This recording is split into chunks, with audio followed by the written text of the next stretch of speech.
नमस्कार।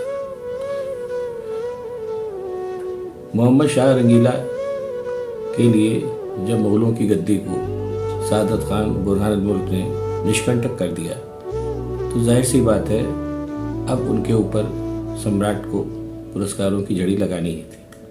तो सबसे पहले तो उनको एक अच्छे खिताब से नवाजा, और उसके अलावा उस ज़माने का चलन ये था कि जो बड़े सूबेदार होते थे उनको अमूमन एक सूबे का संचालन करने का जिम्मा दिया जाता था।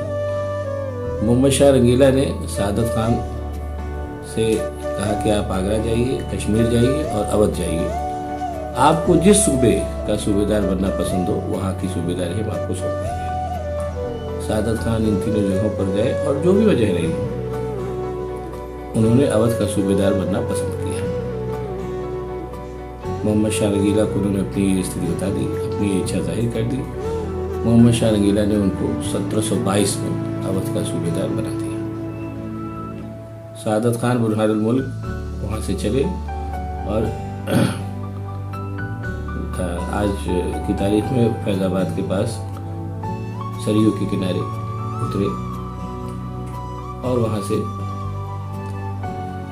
जो भी वहाँ का आसपास का क्षेत्र था वहाँ उन्होंने अपने खेमे गाड़ दिए, और खेमे गाड़ने के बाद उन्होंने एक अस्थाई निर्माण वहाँ पर किए। कच्चे फूस के झोपड़े बनाए, कच्चा जो कुछ भी निर्माण किया उन्होंने सब कच्चा बनवाया, क्योंकि उस समय तो नई सूबेदारी संभाली थी उन्होंने, और उस समय जो व्यवस्था थी उसमें जिन कई वजहों से जो भी कालांतर में आपको बताएंगे वहाँ पर उन्होंने अपना मुकाम बनाना उचित समझा।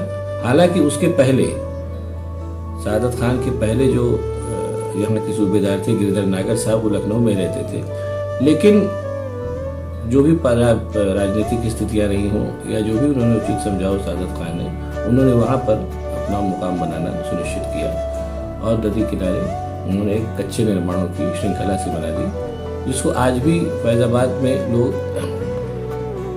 मंगला के नाम से जानते हैं। हालांकि वहाँ ऐसा कुछ बचा नहीं है, लेकिन वो पूरा का पूरा एक समझ लीजिए कि कच्ची छावनी जैसी बनी थी, जहाँ पर सादत खान खुद भी रहते थे और उनकी सेना भी रहती थी।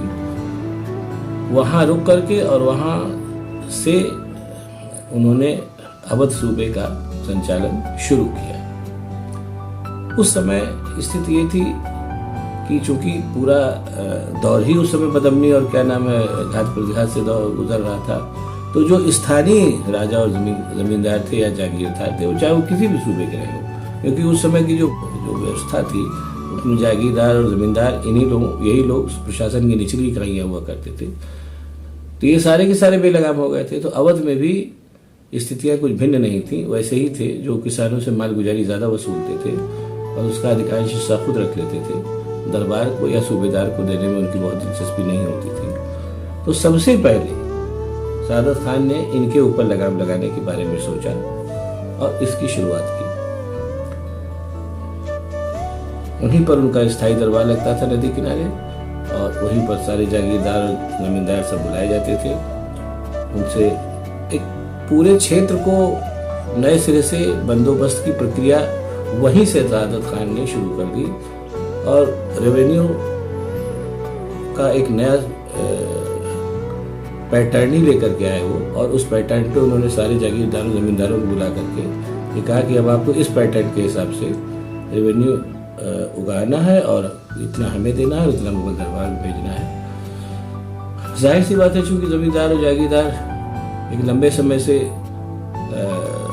मतलब अपनी मनमानी करने को पे उतारू थे और उसके आदी हो गए थे, और गिरधर नागर जो थे उनको बहुत सशक्त जागीरदार सशक्त सूबेदार नहीं माना जाता था, और वो लखनऊ में रहते थे। तो जो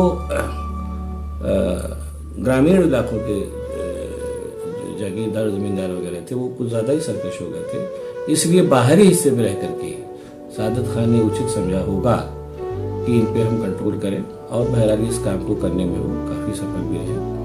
और वहीं पर नदी किनारे जो उन्होंने कच्चा अपना फूस का बंगला जो भी कह लीजिए निर्माण किया था, उसमें रह करके उन्होंने लंबे समय तक वहीं रहे, और उन्होंने अपनी अवध की जो रेवेन्यू और जो प्रशासनिक व्यवस्था थी उस पर शुरुआती दबदबा कायम करने में नंबर 1।